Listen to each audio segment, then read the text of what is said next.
Congratulations from us and all the viewers. Nice Thanks, job with that trophy. Right there. Let them see it. Beautiful. That was a crazy final there. Gristlebrand took it down again. Yep. It's one of those matches where you just like don't know if you're gonna win or lose till it happens. Exactly. That second draw, Matt Costa virtually nut drew you. First game, you nut drew him. It's just crazy. Yeah.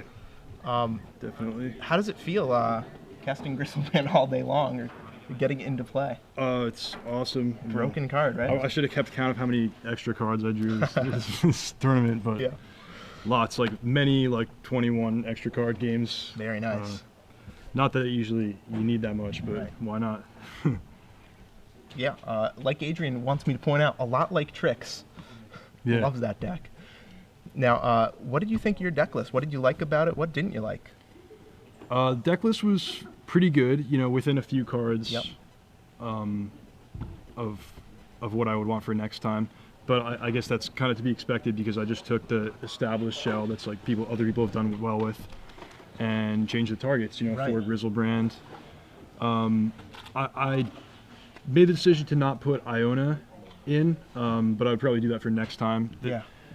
I've played a lot with Reanimator, but decided to play the deck on kind of short notice, so I didn't have a lot of time to test against the whole field, so I focused on making the list as good as possible against the top couple of decks. But what happened was I ran into a lot of oddball like combo decks or control decks where sometimes it wasn't good enough to just put a big lifelink creature into play, so Iona would have been good. Right, yeah, I think that was probably the most glaring omission. Blazing Archon, though, did a ton of work against the Sneak and Show deck, right? Oh, yeah. Yeah. I thought that would be a big factor. Having a non-legendary creature against Maverick, you know, with Karakas being so popular.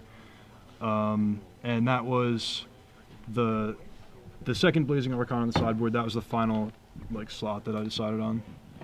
How was the sideboard for you? It was good. I only played against one white-green creature deck. Right. And the Massacres were really good. Perish was, I didn't have to cast it, but it also seemed like it would have been good. But that was a lot of slots for one matchup. Right. I would definitely want an Iona. If Darwin Castle's exact list becomes popular, a third Echoing Truth is pretty important. He had 4 Leyline of Void, but I was just lucky he didn't get him against me. Yeah. It also seemed like you just sort of had a natural advantage in the matchup because he has to shout out all of his show and tells. Yep, that was the theory behind this deck choice. You know, like a combo deck that can beat up on other combo decks. Yeah. And specifically, like he's going to cast Show and Tell against a 4 Grizzlebrand deck. So, would you recommend this deck for anyone wanting to play Legacy, say at the Invitational next week? Yeah, definitely. What changes would you make to it? 1 Iona on the sideboard. Okay. Maybe a third Show and Tell, but the sideboard's a big guessing game. You got to. I actually felt like playing the top 8 where you get to see each other's deck list. That was a big advantage for me because I didn't have to sideboard so carefully. Right. In most of my matches in the Swiss, I didn't know if they're going to have Ley Lines or Grafdigger's Cage or Tormod's Crypt or what. So I would just bring in all my Echoing Truths and all my Needles. But that's like, you know, pretty bad. It dilutes the deck a lot. So, the sideboard, maybe a third Show and Tell, maybe a third Echoing Truth, but it's really just what you want to be prepared for. Okay. There's no clear answer. Actually, that's one thing me and Adrian were talking about a lot. It was like, what do you actually side out of this deck? Because it's such a tight package. There's really not much room in it. Right.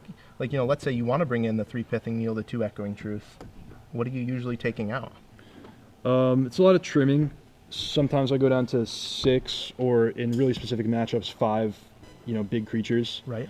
This Hapless Researcher is not really a good card, so I sideboard that out sometimes. Okay. Sometimes 1 or 2 copies of the reanimation spells, usually Exhume, especially if I'm bringing in Show and Tell, or if I just think they're bringing in a lot of Graveyard Hate and I'm going to have to slow down. Right. Thoughtseize sometimes. So, yeah, usually just trim things but try to keep the core of the deck intact. Right. Never Force of Will, never Careful Study, stuff like that. I've gone down to 3 Careful Studies. But okay.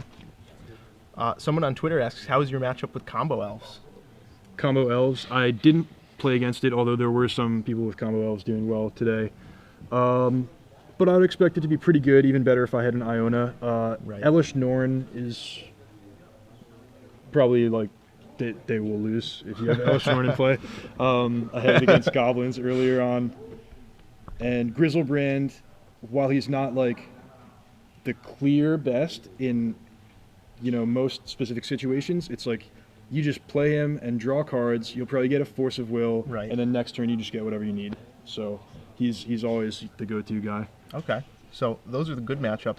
What deck don't you want to play against when you're playing this deck? Oh, well, I played the mirror match on camera earlier today. That was like, that was a nightmare. That was. Because, again, you can't really show and tell. You don't want to put creatures in your own graveyard because you can reanimate or animate dead from the opposing graveyard. So I was like, I just wanted to play like really slow that matchup, maybe attack him 20 times with Hapless Researcher. It's a good plan. Good plan. But that's, I mean, you can't say the mirror's a bad matchup, but it's like really tough to play. Rug Delver's not easy, maybe 50-50 or a tiny bit better. Same thing with Esper Stoneforge is even more extreme, like really good game 1, pretty bad game 2. Okay.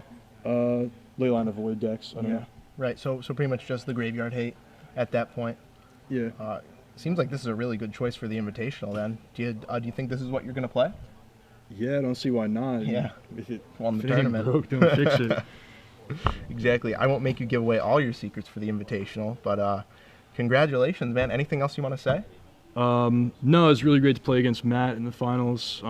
He's like my good friend, so I want to see him do well, but we also got a heated rivalry, so this was the perfect balance of like him doing well, but also me beating him. Definitely got. Any called shots for the Invitational? You think maybe another top 4? I'll do my best. Okay, but you'll definitely beat Matt, right? That's priority number 1. Sounds good, man. Congratulations Thanks, again. Thank you. Don't forget this. Oh yeah. Thanks. Okay.